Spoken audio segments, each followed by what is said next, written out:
ముషీరాబాద్ నియోజకవర్గంలోని ఎన్నికల ప్రచారంలో భాగంగా బోలక్పూర్ డివిజన్ హెరిటేజ్ ఫంక్షన్ హాల్లో యూత్ సమ్మిట్ పేరిట సదస్సు నిర్వహించారు ముషీరాబాద్ ఎమ్మెల్యే అభ్యర్థి ముఠా గోపాల్. ఈ సందర్భంగా యువ నాయకులు ముఠా జయసింహ మాట్లాడుతూ ఎన్నికల ప్రచారంలో యువత కీలక పాత్ర పోషిస్తుందని, యువతరం ముందుంటే గెలుపును ఆపడం ఎవరితరం కాదన్నారు. కేసీఆర్ ను 3వసారి ముఖ్యమంత్రిని, ముఠా గోపాల్ ను 2వసారి ఎమ్మెల్యేగా చేయడానికి కృషి చేయాలన్నారు. గత ఎన్నికల్లో ఎమ్మెల్యే ముఠా గోపాల్ కు వచ్చిన ఓట్లను చూస్తే బీజేపీ, కాంగ్రెస్ ఇద్దరి అభ్యర్థులకు వచ్చిన ఓటింగ్ శాతం కంటే ఎక్కువ అని తెలిపారు. బీఆర్ఎస్ పార్టీ రాజకీయాల్లో యువతకు అనేక అవకాశాలు కల్పించిందన్నారు.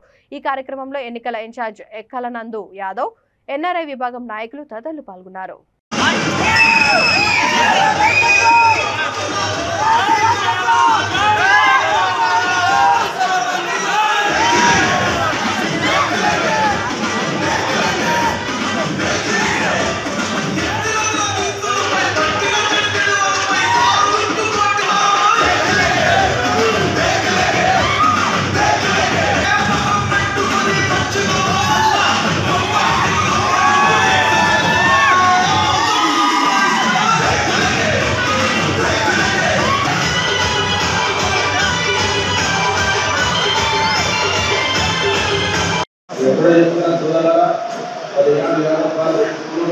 తెలంగాణ ప్రాంతంలో జరుగుతున్న అభివృద్ధి కార్యక్రమాలు కానీ సంక్షేమ కార్యక్రమాలు కానీ ఏ రాష్ట్రంలో లేవు.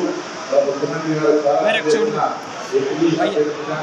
ఎన్నో ఇంటికి మేనమాలా ఉంటూ ఎన్నో చక్కని కార్యక్రమాలు చూస్తున్నారు.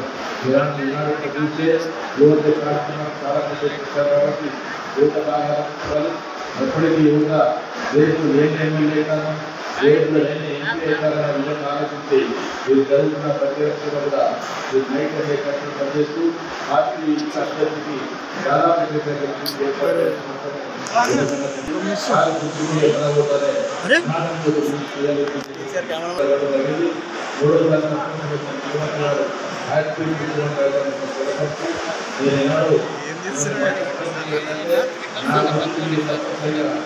కష్టపడి పనిచేసి అందరూ వ్యక్తి ఇంటర్మీడియట్ స్థాయికి చెప్పడం జరిగింది.